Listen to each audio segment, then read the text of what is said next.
Hey you guys, as promised, this is my introduction video for my YouTube channel, Walking Back to Life. My name is Mike, and the first thing I want to tell you about this channel is that it's not a weight loss channel.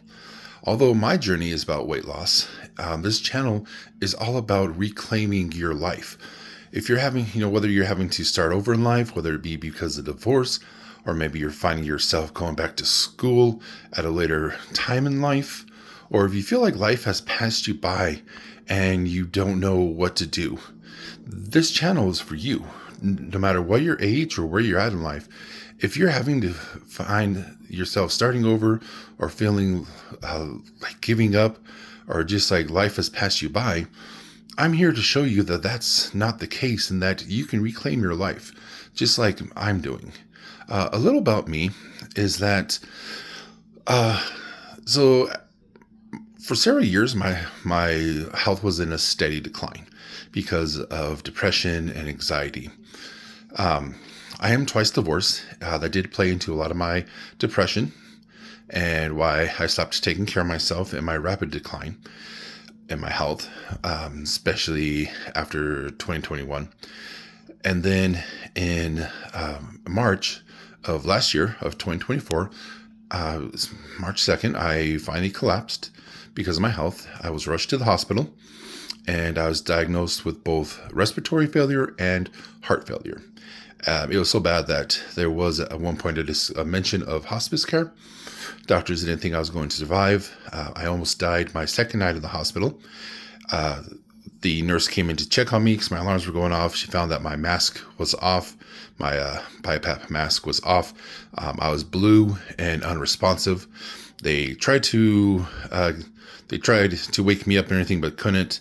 As they were rushing me back to the ICU, I started breathing on my own and started waking up. I have vague memories of coming to and everything, and it was a really scary time, you guys. I spent 2 months in hospital care. First month was in a regular hospital, and the second month was at a physical rehab hospital where I was working on regaining my strength so that I could go home. The one thing I always tell people is to start small. When you're having to start over, you need to start small. Small for me, I used to tell people that small for me was every time I got out of bed to use the restroom, I would try to walk from my bed to the door. But thinking about it, small for me started before that. It actually started when I was in the bed, just trying to lift my legs and bring my knees to my chest. It was so bad that my doctors and nurses would come rushing in because my alarms would start going off. They had me on, like the heart monitors and everything. They had it wireless, which was kind of cool. So there was a monitoring system somewhere in the hospital where they were always monitoring patients. My alarms would be going off and they'd come rushing in to see what was happening. They're like, "What's going on?" I was like, I'm just working out, just trying to do it, So that shows you how bad I was. Entering the hospital, I was 718 pounds. I'm now down to 592. So in less than a year, I've lost 126 pounds. 126 pounds. And at the time that I collapsed, I was barely able to do anything for myself. My sister was having to give me my meals, my waters, do my laundry. I could barely make it to the bathroom and back to my bed. I was definitely bed bound and everything. So, going into the hospital was a huge wake up call for me.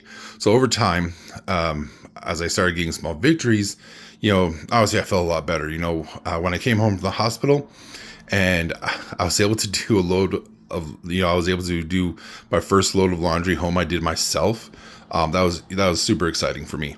Being able to start getting my own water, just kept adding it to it. I mean, and I can't even tell you how excited I was for the first time that I was able to get up in the middle of the night to finally get my own water and a snack in the middle of the night. You guys, I can't tell you how good that felt. Now I'm able to stand, I can cook, I'm out walking, I'm doing so much more than I have been able to. I've been on oxygen since December of 2021 because I had been hospitalized for pneumonia. And then a couple months after that, I got COVID, and that just tore my lungs up even more. So I've been on oxygen since then. However, since moving to a lower elevation, because I was living in Colorado when all that happened, when I collapsed and everything. And I've moved to Arizona where, with the lower elevation, I'm starting to come off my oxygen. I can go full days. I can go a full day without my oxygen. And then I put it back on at night when I put my CPAP on. So my health is getting better. I'm getting stronger. And I'm just trying to retake my life. I'm chasing what I really want to do. I want to become a writer. And I want to become published. I also hope one day to be able to still have a family, getting up there in age. So, it's kind of one of those things where, time is kind of against me, but I'm hoping it's possible that I can, still find that person to love and be a published author, get out, travel more. My biggest thing I want to do, I want to learn how to salsa dance. That's one of the things I really want to do is I want to learn how to do salsa and also do bachata. I think they both look fun. So I really want to do a lot more dancing. I want to get out hiking and just being more active, traveling and do all that stuff. So again, if you guys feel like life has passed you by, I'm here to show you that it hasn't, and it's not too late, and that you can definitely do this. It's not easy. It has been a rough road. I started my TikTok channel back in July. I actually started YouTube and TikTok back in July. My original plan was that that YouTube was going to be my main focus, and that TikTok would kind of be like the side thing. But then that kind of switched, and I just spent so much more time focusing on my TikTok channel instead of my YouTube. So I've not been active on YouTube, even though my channel has been up since July of 2024. But with everything that's going on with TikTok lately, it really got me going and doing the making sure I'm taking care of both. So I'm going to be active here on YouTube, and I'm also going to be active on TikTok as well. If you're not following me on TikTok, it's under the same name, Walking Back to Life. So yeah, I'm just here to spread positivity and support for whatever it is that you're doing in life and whatever your journey is. So hope that you'll join me and that we'll grow together. So, all right, you guys. Well, thank you very much for watching. Thank you for your time. Thank you for following and subscribing. And I hope you guys have a wonderful day. And as always, be kind to yourselves. Much love. Mwah.